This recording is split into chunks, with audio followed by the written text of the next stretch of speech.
ഈ വീഡിയോയിൽ യമനുമായിട്ട് ബന്ധപ്പെട്ട വിഷയമാണ് നമ്മൾ ചർച്ചയ്ക്കെടുത്തിരിക്കുന്നത്. അപ്പോൾ ഇതിൽ ആദ്യമേ തന്നെ ഞാനൊരു മാപ്പ് കാണിക്കാം. ആ മാപ്പിൽ കൃത്യമായിട്ട് യമൻ്റെ ആ ഒരു ജിയോഗ്രഫി ഒന്ന് മനസ്സിലാക്കിക്കോളൂ. കാരണം ഇത് വളരെ വളരെ ഇമ്പോർട്ടൻ്റ് ആണ്. നമ്മൾ എവിടെയാണ്, ഏത് സ്ഥലത്താണ് ഈ സംഭവങ്ങൾ നടന്നുകൊണ്ടിരിക്കുന്നത് എന്നുള്ളത് മനസ്സിലാകണം എന്നുണ്ടെങ്കിൽ ഈ മാപ്പ് കൃത്യമായിട്ടൊന്ന് മൈൻഡിൽ കുറിച്ചോളൂ. ഇതിനകത്ത് ചുമന്ന കളറിൽ, റെഡ് കളറിലുള്ളതാണ് സൗത്ത് യമൻ എന്ന് പറയുന്നത്. അതുപോലെ ഈ ബ്ലൂ കളറിൽ കാണിക്കുന്നതാണ് നോർത്ത് യമൻ. ഈ നോർത്ത് യമനിലാണ് ഹൂത്തികൾ, അവിടെയാണ് അവരുടെ കേന്ദ്രം, അവരുടെ ഗവർണറേറ്റും കാര്യങ്ങളൊക്കെ അവിടെയാണ്. അവരുടെ ഫ്ലാഗാണ് ഇവിടെ കാണിച്ചിരിക്കുന്നത്. അവരുടെ ഫ്ലാഗ് ഈ നോർത്ത് യമൻ്റെ ഫ്ലാഗിനും ഈ സൗത്ത് യമൻ്റെ ഫ്ലാഗിനും ചെറിയ വ്യത്യാസമേ ഉള്ളൂ. ഈ സൗത്ത് യമൻ്റെ ഫ്ലാഗിൽ നടുക്കൊരു ഗ്രീൻ കളറിലൊരു സ്റ്റാർ ഉണ്ട്. പക്ഷേ സൗത്ത് യമൻ്റെ ഫ്ലാഗിൽ അവിടെ ഒരു ട്രയാങ്കിൾ ഉണ്ട് കോർണറിൽ. അതുപോലെ തന്നെ റെഡ് കളർ സ്റ്റാറാണ്. ബ്ലൂ കളർ ട്രയാങ്കിളിൽ റെഡ് കളർ സ്റ്റാർ. ഈ ഫ്ലാഗിൻ്റെ പ്രത്യേകതകളെല്ലാം തന്നെ 1990 വരെയാണ് ഇതിൻ്റെ ചരിത്രം. അത് കഴിഞ്ഞിട്ട് പിന്നെ ഈ ഫ്ലാഗുമായിട്ട് ബന്ധപ്പെട്ട് അവിടെ ഒരു രീതിയിലുള്ള മൂവ്മെൻറ്റ്സും നടക്കുന്നില്ല. കാരണം അവിടെ ഒരുപാട് ചെറിയ ചെറിയ ഗ്രൂപ്പുകളായിട്ട് മാറിയിട്ടുണ്ട് ഇപ്പോൾ. അതാണ് മനസ്സിലാക്കേണ്ടത്. ഇപ്പം ഇതിനകത്ത് STC എന്ന് പറയുന്ന UAE പിന്തുണയ്ക്കുന്ന ആ സംഘടനയുടെ കൈവശമുള്ള സ്ഥലങ്ങൾ എന്ന് പറഞ്ഞാൽ ഹദ്രാമത്ത്, അതേപോലെ മഹ്റ എന്ന് പറഞ്ഞ 2 ഗവർണറേറ്റുകളാണ് ഏറ്റവും കൂടുതൽ ഈ STC കൈയടക്കി വെച്ചിരിക്കുന്നത്. ഇപ്പോൾ നിലവിൽ ഈ സൗദി അറേബ്യയ്ക്കുള്ള പ്രശ്നം എന്താണ്? സൗദി അറേബ്യയ്ക്കുള്ള പ്രശ്നം വേറെ ഒന്നുമില്ല. സൗദി അറേബ്യ ഇപ്പോൾ ഈ ഇടപെട്ട കാലത്ത് ഈ ഇസ്രായേൽ ഗാസ യുദ്ധം നടക്കുന്നതിൻ്റെ ആ ഒരു സാഹചര്യത്തിൽ ഇസ്രായേൽ ഇറാൻ ആക്രമണം, ഒരു 12 ദിവസത്തെ യുദ്ധം നടന്നല്ലോ, അതിനെ തുടർന്ന് ഏറ്റവും കൂടുതൽ സപ്പോർട്ട് സൗദി ഇറാനിലേക്ക് കൊടുക്കുന്നതായിട്ടാണ് മനസ്സിലാക്കാൻ വരുന്നത്. അപ്പോൾ ഇത് മനസ്സിലാക്കാൻ പറ്റുന്നത് മാത്രമല്ല, അങ്ങനെയാണ് സൗദി അവരുടെ ആ ഒരു ജിയോ പൊളിറ്റിക്സ് മുന്നോട്ട് കൊണ്ടുപോയത്. പക്ഷേ ഈ ഒരു വിഷയത്തിൽ UAEക്ക് കൃത്യമായിട്ടുള്ള നിലപാടുണ്ടായിരുന്നു. ഈ നിലപാടെന്ന് പറഞ്ഞാൽ നമ്മളുടെ സോൾജേഴ്സിനെ യമനിലിട്ട് വധിച്ച ആൾക്കാരാണ് ഈ ഹൂത്തികൾ. ആ ഹൂത്തികളെ അവിടെ പ്രോക്സികളായിട്ട് ഇറക്കി കളിക്കുന്നത് ഇറാനികളാണ്. അപ്പോൾ ആ ഇറാനികളുമായിട്ട് നിലവിൽ ഇങ്ങനെയൊരു മിതമായ നിലപാടെടുത്ത് മുന്നോട്ട് പോകേണ്ടതുണ്ടോ എന്നുള്ളൊരു ചോദ്യമാണ് UAEക്ക് അവിടെ ഉള്ളത്. മുഹമ്മദ് ബിൻ സൽമാൻ ഭരണത്തിലേക്ക് വന്നതിന് ശേഷം ഇറാനുമായിട്ട് കുറച്ച് പാച്ചപ്പായി പോകുന്ന രംഗമാണ് കാണാൻ കഴിഞ്ഞത്. അപ്പോൾ അത് ശരിക്കും UAEക്ക് സഹിക്കാൻ പറ്റുന്ന വിഷയങ്ങളല്ല. അപ്പോൾ അതുകൊണ്ട് തന്നെ, കാരണം അവിടെ സൗദി അറേബ്യയും UAEയും ഒരുമിച്ച് തന്നെയാണ് യമൻ്റെ ഉള്ളിലേക്ക് ഹൂത്തികളെ എതിർത്ത് ഈ ഗോത്രവർഗ്ഗക്കാരായിട്ടുള്ള യമനികൾക്ക് വേണ്ടിയിട്ട് അവിടെ ഉള്ളിൽ പോയത്. പക്ഷെ ഇപ്പം നിലവിൽ സംഭവിച്ചു പറഞ്ഞാൽ ഒരു പകുതി വഴിക്ക് വെച്ചിട്ട് സൗദി അറേബ്യ അവരുടെ സപ്പോർട്ട് പൂർണ്ണമായിട്ടും നിർത്തി എന്നതാണ് ഇതിൻ്റെ പുറയിലുള്ള പ്രശ്നം. അപ്പോൾ അതുകൊണ്ട് അത് കഴിഞ്ഞിട്ട് ഉടനീളം UAE ആണ് അവിടെ ശരിക്കും ഈ STC എന്ന് പറഞ്ഞ ഒരു ട്രൂപ്പിനെ രൂപീകരിച്ച് അവർ മുന്നോട്ട് പോയത്. അതുകൊണ്ട് തന്നെയാണ് ഈ രീതിയിൽ ഇപ്പോൾ ഹദ്രാമത്ത് ആയിക്കോട്ടെ, അതേപോലെ മഹ്റ ആയിക്കോട്ടെ, ഇതെല്ലാം തന്നെ പിടിച്ചെടുക്കാൻ പറ്റിയത് UAEയുടെ കഴിവുകൊണ്ട് തന്നെയാണ്. അതിൽ യാതൊരു മാറ്റവും. പിന്നെ ഇതിനകത്ത് പ്രധാനപ്പെട്ട പ്രശ്നം എന്താണെന്ന് പറഞ്ഞാൽ, കഴിഞ്ഞ ആഴ്ച സൗദി അറേബ്യ UAEയുടെ 2 കപ്പലുകൾക്ക് നേരെയാണ് ആക്രമണം നടത്തിയത്. ഈ കപ്പലുകളിൽ ഏതാണ്ട് 80-ലധികം വാഹനങ്ങൾ എന്ന് പറഞ്ഞാൽ ഈ യമൻ്റെ ഒരു ലാൻഡ് നേച്ചർ അറിയാമല്ലോ, ആ ലാൻഡ് നേച്ചർ അനുസരിച്ച് അവിടെ ടൊയോട്ടയുടെ പിക്കപ്പ് ട്രക്കുകൾ പോലത്തെ വാഹനങ്ങളാണ്, ഏതാണ് ആ ലാൻഡിന് അനുയോജ്യം. അപ്പോൾ ആ രീതിയിൽ ഈ ട്രക്കുകളാണ് 80ഓളം ട്രക്കുകൾ ഇറക്കി കൊടുത്തത്. ഈ 80ഓളം ട്രക്കുകൾ STCക്ക് കിട്ടുന്നുവെങ്കിൽ അവരുടെ ഡോമിനേഷൻ, അവരുടെ റീച്ചിങ് പോയിന്റ്, അതായത് മറ്റുള്ള സേനകളെ അടിച്ചൊതുക്കിക്കൊണ്ട് മുന്നോട്ട് പോകാനുള്ള അവരുടെ ഒരു കപ്പാസിറ്റി ഇത് വർദ്ധിപ്പിക്കും. അതിനോടൊപ്പം ആയുധങ്ങളും കൂടി ഉണ്ട് എന്നുള്ളതാണ് സൗദിയുടെ അലിഗേഷൻ. പക്ഷേ വാഹനങ്ങൾ ഉണ്ടായിരുന്നു, ഇല്ലാന്നില്ല. അതിന് ഫൂട്ടേജസ് ഒക്കെ പുറത്ത് വന്നതാണ്. അപ്പോൾ ഇതിനകത്ത് മനസ്സിലാക്കേണ്ടത് പറഞ്ഞാൽ, സൗദി അറേബ്യയ്ക്കായാലും UAEക്കായാലും താല്പര്യങ്ങൾ എന്ന് പറഞ്ഞാൽ യമൻ ലാൻഡിലുള്ള ആ ഒരു അസറ്റുകൾ തന്നെയാണ്. എണ്ണയും അതേപോലെ അവിടെ റെയർ എർത്ത് എലമെന്റ്സുമായിട്ട് ബന്ധപ്പെട്ട താല്പര്യങ്ങളാണ് അവർക്ക് രണ്ടുപേർക്കും ഉള്ളത്. രണ്ടുപേരും ഒരുമിച്ച് തന്നെയാണ് യുദ്ധത്തിന് പോയത്. അപ്പോൾ തീർച്ചയായിട്ടും ആ അസറ്റുകളും ഈക്വലായിട്ട് തന്നെ ഇവർക്ക് ജോയിന്റ് വെഞ്ചറിൽ മുന്നോട്ട് കൊണ്ടുപോകാവുന്നതേ ഉള്ളൂ. പക്ഷേ ഇവിടെ പ്രശ്നം വേറെ ഒന്നുമല്ല, ഇവിടെ ആശയപരമായിട്ടുള്ള പ്രശ്നങ്ങൾ ഇവിടെ രൂപപ്പെട്ട് കഴിഞ്ഞു. അപ്പോൾ അതുകൊണ്ട് ഇനി ഒരുമിച്ച് പോക്ക് നടക്കുന്ന കാര്യമല്ല എന്നുള്ളതാണ് നമുക്ക് നിലവിൽ മനസ്സിലാക്കാൻ പറ്റുന്നത്. ഇത് STCയുടെ ലീഡറാണ് ഇതിനെ വിളിച്ച് പറയുന്നത് യമനിന് ഒരിക്കലും ഒരുമിച്ച് ഒരു രാജ്യമായിട്ട് മുന്നോട്ട് പോകാൻ സാധിക്കില്ല എന്നുള്ളതാണ് ഈ ഹദ്രാമത്ത് ഗവർണറേറ്റിന്റെ തലപ്പത്തിരിക്കുന്ന മുഹമ്മദ് അബ്ദുൽ മാലിക് അൽ സുബൈദി പറഞ്ഞു വെക്കുന്നത്. വളരെ വ്യക്തമായിട്ട് സ്റ്റേറ്റ്മെന്റ് ആണ്. എക്സ് പോസ്റ്റ് ഒക്കെ ഇട്ടിട്ടുണ്ട് പുള്ളിക്കാരൻ.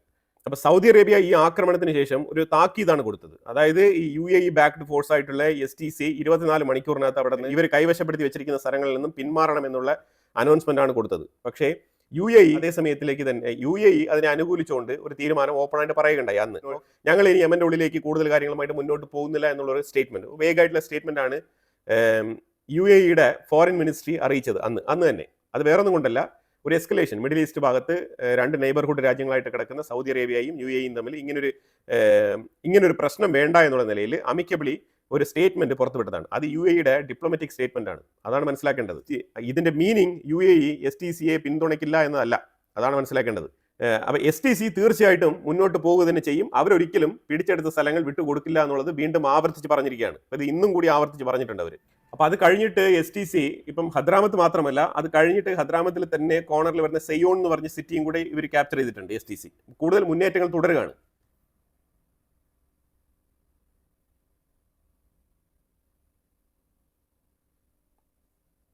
STC വിഡ്രോ ചെയ്യുമെന്ന് പറയുന്നത് അത് വെറും റൂമേഴ്സ് മാത്രമാണെന്നാണ് ഈ ഹദ്രാമത്തിന്റെ ഗവർണറായിട്ടുള്ള അബ്ദുൽ മാലിക് പറഞ്ഞു വെക്കുന്നത്. സൗദി അറേബ്യ ആണെന്നുണ്ടെങ്കിൽ ഇപ്പം ഈ ലോക്കലൈസ്ഡ് യമൻ ഫോഴ്സ് എന്ന് പറഞ്ഞിട്ട് അവിടെ ഒരു ഫോഴ്സ് ഇപ്പം അവർ എഫക്റ്റീവായിട്ട് മുന്നോട്ട് കൊണ്ടുവരുന്നുണ്ട്. അവരാണ് STCയെ കൺഫ്രണ്ട് ചെയ്യാൻ പോകുന്നത്. ആ പേര് തന്നെ ഹോംലാൻഡ് ഷീൽഡ് ഫോഴ്സ് എന്നാണ്. അപ്പം HSF ഹോംലാൻഡ് ഷീൽഡ് ഫോഴ്സ്, ഈ ഫോഴ്സിനെയാണ് ഇപ്പം സൗദി അറേബ്യ മുന്നോട്ട് ഇറക്കുന്നത്. അപ്പോൾ ഇതിൻ്റെ ഉള്ളിൽ പാകിസ്ഥാൻ്റെ സോൾജേഴ്സും ഇതിൻ്റെ ഉള്ളിൽ വരും, അതാണ് മനസ്സിലാക്കേണ്ടത്. അപ്പോൾ ഇപ്പം നിലവിൽ സദൺ ട്രാൻസിഷണൽ കൗൺസിൽ എന്ന് വിളിക്കുന്ന STC, അതുപോലെ തന്നെ ഇപ്പുറത്ത് സൗദി അറേബ്യയുടെ ഹോംലാൻഡ് ഷീൽഡ് ഫോഴ്സ്, ഇവർ രണ്ടും തമ്മിലാണ് ഇനിയിപ്പോൾ അവിടെ യമൻ്റെ ഉള്ളിൽ കളികൾ നടക്കുന്നത്. ഇപ്പോൾ ഹൂത്തികൾ സൈഡിലിരുന്ന് ഇവരെ ജസ്റ്റ് ഒബ്സർവ് ചെയ്തിരിക്കുകയാണ്. ഇതാണ് ഇപ്പോൾ നടന്നുകൊണ്ടിരിക്കുന്നത്. ഇവർ രണ്ടുപേർക്കും തമ്മിൽ ജോർദാൻ്റെ ഫോറിൻ മിനിസ്റ്ററിയാണ് ഇടനിലക്കാരായിട്ട് നിന്നിട്ട് ഒരു മീഡിയേഷൻ അങ്ങോട്ടും ഇങ്ങോട്ടും ചർച്ചകൾ നടത്തിക്കൊണ്ടിരിക്കുന്നത്. പക്ഷേ UAE ശക്തമായി ഇസ്രായേലിനോടൊപ്പം നിലകൊള്ളുന്ന ഒരു സാഹചര്യമാണ് നമുക്കിപ്പോൾ കാണാൻ കഴിയുന്നത്. പക്ഷേ അതേസമയം സൗദി അറേബ്യ ആണെന്നുണ്ടെങ്കിൽ പാകിസ്ഥാൻ, ഇറാൻ ഇമാതിരിയുള്ള രാജ്യങ്ങൾ, അതായത് കൺഫേം അല്ലാത്ത ചില കൂട്ടുകെട്ടുകൾ, ഒരു ഉറപ്പില്ല, അതാണ് സൗദി അറേബ്യയുടെ കൂട്ടുകെട്ട്. പക്ഷേ UAE കൃത്യമായിട്ട് കറക്റ്റായിട്ടുള്ള ഒരു പാത്ത് വേയിലാണ് സഞ്ചരിക്കുന്നത്. അവർക്ക് കൃത്യമായിട്ട് ഇസ്രായേൽ, ഇന്ത്യ ഉൾപ്പെടെയുള്ള രാജ്യങ്ങൾ അവരെ ഹെൽപ്പ് ചെയ്യുന്നുണ്ട്. UAE ഉയർത്തുന്ന ചോദ്യങ്ങൾ എന്ന് പറഞ്ഞാൽ, എന്തുകൊണ്ട് നിങ്ങൾ ഈ ഷിപ്പിനെ അറ്റാക്ക് ചെയ്തു? ഇതാണ് UAE ഉയർത്തുന്ന ചോദ്യം.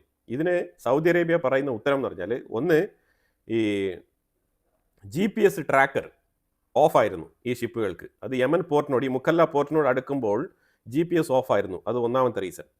അതായത് അതിനെ അവർ ഓപ്പർച്യൂണിറ്റി ആയിട്ട് മാറ്റുകയാണ്. അവർക്കറിയാം ഇത് UAE നിന്ന് തന്നെയാണ് വരുന്നത്. അവർ കൃത്യമായിട്ട് ഫീച്ചറായിൽ നിന്ന് തന്നെ ഇത് ട്രാക്ക് ചെയ്തുകൊണ്ടിരിക്കുകയാണ്. അപ്പോൾ ഒരു പരിധി കഴിഞ്ഞപ്പോൾ ഇതിൻ്റെ റെസ്പോണ്ടർ ഓഫായി. അതാണ് ഇതിൻ്റെ പ്രശ്നം. അത് കഴിഞ്ഞിട്ട് ഈ മുക്കല്ല പോർട്ടിൽ നിന്നും കംപ്ലീറ്റ് വർക്കേഴ്സിനെയും ഇവർ എവാക്യുവേറ്റ് ചെയ്തിരുന്നു, ഇവർ ഒഴിപ്പിച്ചിരുന്നു. എന്നിട്ട് ഈ പോർട്ട് കാലിയാക്കിയിട്ടാണ് ഇവർ ഈ ഒരു ഷിപ്മെൻറ്റുമായിട്ട് അവിടെ എത്തിയത്. അവിടെ നിന്ന് പോർട്ടിലേക്ക് ഈ വാഹനങ്ങളൊക്കെ ഇറക്കാനുള്ള ശ്രമം തുടങ്ങിയത്. അപ്പോൾ ഇതും കൃത്യമായിട്ട് സൗദി അറേബ്യ മോണിറ്റർ ചെയ്തിരുന്നു. എന്തുകൊണ്ട് ഇങ്ങനത്തെ പ്രവൃത്തികളൊക്കെ ചെയ്യുന്നു എന്നുള്ളതിൽ സൗദി അറേബ്യയ്ക്ക് ഇച്ചിരി ബുദ്ധിമുട്ടുണ്ട്. ഓൾറെഡി തന്നെ സൗദി അറേബ്യയ്ക്ക് ഈ വിഷയവുമായിട്ട് ബന്ധപ്പെട്ട് വിയോജിപ്പുണ്ട്. അപ്പോൾ അത് ഇത് ഒരു അവസരമാക്കി എടുത്തുകൊണ്ട് സൗദി അറേബ്യ അവിടെ അറ്റാക്ക് നടത്താമെന്ന് തീരുമാനിച്ചു. പ്രധാനപ്പെട്ട കാരണം ഈ 80-ലധികം വാഹനങ്ങൾ STC ഫോഴ്സിന് കിട്ടുമ്പോൾ അവർ ഈ സൗദി അറേബ്യ ബാക്ക്ഡ് ഫോഴ്സിനെ കൃത്യമായിട്ട് അടിച്ച് ഒതുക്കാനുള്ള സാഹചര്യം വളരെ കൂടുതലാണ്. പക്ഷേ UAE ഇതിന് ബദൽ മാർഗം വേറെയും കാണും. STC കുറച്ചുകൂടെ ശക്തമായി മുന്നോട്ട് പോകുന്ന ഒരു സാഹചര്യമാണ് ഇപ്പോൾ നിലവിൽ നമുക്ക് കാണാൻ കഴിയുന്നത്. അപ്പോൾ ഇതിലൂടെ UAE ഹദ്രാമത്ത് കൗൺസിലേറ്റ് മൊത്തത്തിൽ ആയുധങ്ങൾ സ്പ്രെഡ് ചെയ്യും. അങ്ങനെ സ്പ്രെഡ് ചെയ്ത് കഴിഞ്ഞാൽ പിന്നീട് സൗദിക്ക് ഒരു രീതിയിൽ മുന്നോട്ട് വരാൻ പറ്റാത്തൊരു സാഹചര്യം ഉണ്ടാവും. സൗദിക്ക് അത്ര എളുപ്പത്തിൽ പിന്നീട് അതിനെ ടാക്കിൽ ചെയ്ത് മുന്നോട്ട് വരാൻ കഴിയും. അതാണ് ഇതിൽ പ്രധാനപ്പെട്ട വിഷയം. ഇത് മനസ്സിലാക്കിക്കൊണ്ട് തന്നെയാണ് സൗദി അറേബ്യ ഈ ഒരു ആക്രമണം നടത്തിയത്. പക്ഷേ യമനിൽ ഒരുവിധമുള്ള നോർത്തേൺ യമൻ, അതേപോലെ തന്നെ കംപ്ലീറ്റ് അതിൻ്റെ ചുറ്റിപ്പറ്റി കിടക്കുന്ന ഐലൻഡുകളെല്ലാം തന്നെ ഇപ്പം UAE നേതൃത്വം കൊടുക്കുന്ന STCയുടെ കൺട്രോളാണ്. പരമാവധി UAE ഇതിനെ കൺട്രോൾ എടുത്തിട്ടുണ്ടെന്നുള്ളതാണ് യാഥാർത്ഥ്യം. നല്ല രീതിയിലുള്ള അസൂയയിലാണ് ഇപ്പം സൗദി അറേബ്യ ഉള്ളത്. അപ്പോൾ ഇതിനെ തുടർന്ന് നമ്മൾ മനസ്സിലാക്കേണ്ട വിഷയം എന്താണെന്ന് പറഞ്ഞാൽ, ഈ രണ്ട് രാജ്യങ്ങളും തമ്മിൽ നല്ല രീതിയിലുള്ള പ്രശ്നമുണ്ടോ എന്ന് വെച്ചാൽ യെസ്, ഇവർ തമ്മിൽ ഡീപ്പ് റൂട്ടിൽ നല്ല രീതിയിലുള്ള പ്രശ്നമുണ്ട്. പക്ഷേ പുറത്ത് കാണിക്കുന്നില്ല. പുറത്ത് കാണിക്കുന്നതെന്ന് പറഞ്ഞു കഴിഞ്ഞാൽ ഇത്രമാത്രം വളരെ ഡിഗ്നിറ്റിയോടുകൂടി മുന്നോട്ട് പോയിരുന്ന രണ്ട് രാജ്യങ്ങൾ തമ്മിൽ അങ്ങോട്ടും ഇങ്ങോട്ടും ഇങ്ങനെ ഒരു റൈവലറി ഉണ്ട് എന്നുള്ളത് പുറത്ത് പറയാൻ തന്നെ അവർക്ക് നാണക്കേടാണ്. അപ്പോൾ അതുകൊണ്ട് അവർ കൂടുതൽ പുറത്ത് കാണിക്കാത്തതാണ്. പക്ഷേ ഇപ്പം സൗദി അറേബ്യ ഇത്രയും വലിയ രാജ്യമാണെന്നുണ്ടെങ്കിലും അവർക്ക് കൃത്യമായ ഫോഴ്സ് ഇല്ല. അത് വളരെ എവിഡൻ്റ് ആണ്, ഇതിനകത്ത് മനസ്സിലാക്കാൻ പറ്റുന്നുണ്ട്. പക്ഷേ ഇതിനകത്ത് UAE-യുമായിട്ട് ബന്ധപ്പെട്ട് നമ്മൾ നോക്കി കഴിഞ്ഞാൽ അവർ ഈ മേഖലയിൽ വളരെയധികം കുറേ നാളുകൊണ്ടേ ഇൻവെസ്റ്റ്മെന്റ് ചെയ്യുന്നുണ്ട്. ഇൻവെസ്റ്റ്മെന്റിന്റെ ഡീറ്റെയിൽസ് നമ്മൾ നോക്കിക്കഴിഞ്ഞാൽ മൈസണറി ഗ്രൂപ്പ് പോലത്തെ പല സംഘടനകളെയും പിന്തുണയ്ക്കുന്നുണ്ട്. അപ്പോൾ അങ്ങനെ പിന്തുണയ്ക്കുന്നതിന്റെ ഭാഗമായിട്ട് നല്ല രീതിയിലുള്ള സ്ട്രോങ് ഹോൾഡ് ആയിട്ടുള്ള ഒരു പവർ ഉണ്ട് ഈ ചെറിയ രാജ്യത്തിന്. അതാണ് മനസ്സിലാക്കേണ്ടത്. അവർ കൃത്യമായിട്ട് യമനിലെ അവരുടെ കരുക്കൾ നീക്കുന്നുണ്ട്, അത് മുന്നോട്ട് പോകുന്നുണ്ട്, വിജയം കാണുന്നുണ്ട് എന്നുള്ളതാണ് മനസ്സിലാക്കേണ്ടത്. അതുപോലെ ഇറാനുമായിട്ട് ബന്ധപ്പെട്ട വിഷയത്തിലേക്ക് വന്നു കഴിഞ്ഞാൽ, ഇറാനിൽ ഇന്നും 5ാമത്തെ ദിവസമായിട്ട് ഇന്നും പ്രക്ഷോഭം, കനത്ത രീതിയിൽ അവിടെ പ്രതിഷേധം നടന്നുകൊണ്ടിരിക്കുകയാണ്. അസാൻ എന്ന് പറഞ്ഞ പോലീസ് സ്റ്റേഷന് മുമ്പിൽ കനത്ത പ്രതിഷേധമാണ്. അതിനെ തുടർന്ന് ആ പോലീസ് സ്റ്റേഷനിൽ തീ വെച്ചിട്ടുണ്ട്. ആളി കത്തുന്ന രംഗമാണ് ഞാനിവിടെ വെച്ചിരിക്കുന്നത്. ഇവിടെ പ്രതിഷേധങ്ങൾ വല്ലാത്ത രീതിയിൽ ആഞ്ഞടിക്കുകയാണ്. അതാണ് മനസ്സിലാക്കേണ്ടത്. ഇപ്പോൾ ഇതിനകത്ത് റേസ പേലവിയുടെ പേരുകൾ ഇപ്പം ഉച്ചത്തിൽ തന്നെ ആൾക്കാർ പറഞ്ഞു തുടങ്ങിയിട്ടുണ്ട്. പല പ്രൊവിൻസുകളിലും സെപ്പറേറ്റ് ആയിട്ട് തന്നെ പ്രതിഷേധങ്ങൾ പൊട്ടിപ്പുറപ്പെട്ടിട്ടുണ്ട്. ഇത് ശരിക്കും IRGC ഭരണകൂടത്തിന് വല്ലാത്ത രീതിയിലുള്ള ഒരു വീഴ്ചയാണ് സംഭവിച്ചിരിക്കുന്നത്. ആയത്തുള്ള ഖമനേയി എങ്ങനെയാണ് ഇതിനെ ഹാൻഡിൽ ചെയ്യാൻ പോകുന്നത് നമുക്കറിയില്ല. സിറ്റുവേഷൻ വളരെ ഡേഞ്ചറാണ്. അതാണ് മനസ്സിലാക്കാൻ പറ്റുന്നത്. പല മാധ്യമങ്ങളിലും ഷാ ഭരണകൂടം വീണ്ടും വരും എന്നുള്ള രീതിയിലുള്ള പ്രസ്താവനകളൊക്കെ വന്നു തുടങ്ങിയിട്ടുണ്ട്. പക്ഷെ ഞാനിപ്പോൾ ഒഫീഷ്യലി അതുമായിട്ട് ബന്ധപ്പെട്ട വാർത്തകളൊന്നും എനിക്ക് വായിക്കാൻ കഴിഞ്ഞിട്ടില്ല ഇറാൻ്റെ ഉള്ളിൽ നിന്നും. അപ്പോൾ അതുകൊണ്ട് തന്നെ ഞാനത് കൺഫേം ആയിട്ട് പറയുന്നില്ല. പക്ഷേ പ്രതിഷേധം തുടരുന്നുണ്ട്. ഇനിയിപ്പോൾ ഇത് എത്രമാത്രം സസ്റ്റെയിൻ ചെയ്ത് ഇത് മുന്നോട്ട് പോകുന്നു, ഈ പ്രതിഷേധം കത്തി ഇങ്ങനെ മുന്നോട്ട് പോകുന്നുവെങ്കിൽ ഒരു 10 to 15 days ഇങ്ങനെ തന്നെ കൺസിസ്റ്റന്റ് ആയിട്ട് തുടരുന്നു എങ്കിൽ നമുക്ക് വേണമെങ്കിൽ പ്രതീക്ഷിക്കാം. പക്ഷേ ഈ റെജീം ചേഞ്ചുമായിട്ട് ബന്ധപ്പെട്ട് നമ്മൾ ഒരുപാട് വിഷയങ്ങൾ ഇതിനകത്ത് നോക്കി കാണേണ്ടി വരും. കാരണം വേറൊന്നുമല്ല, ഈ ജിയോ പൊളിറ്റിക്സിൽ ഇറാന് നിലവിലുള്ള IRGC ഭരണകൂടത്തിന് വളരെ നിർണായകമായിട്ടുള്ള ചില റോളുണ്ട്. ആ റോളിൽ ഇന്ത്യ ഉൾപ്പെടെയുള്ള രാജ്യങ്ങൾക്ക് വളരെയധികം പെർഫെക്റ്റ് ആയിട്ട് സ്യൂട്ടബിൾ ആയിട്ട് ഒരു ആക്സസ് ആയിട്ട് നിൽക്കുന്ന ഒരു രാജ്യമാണ് ഇറാൻ.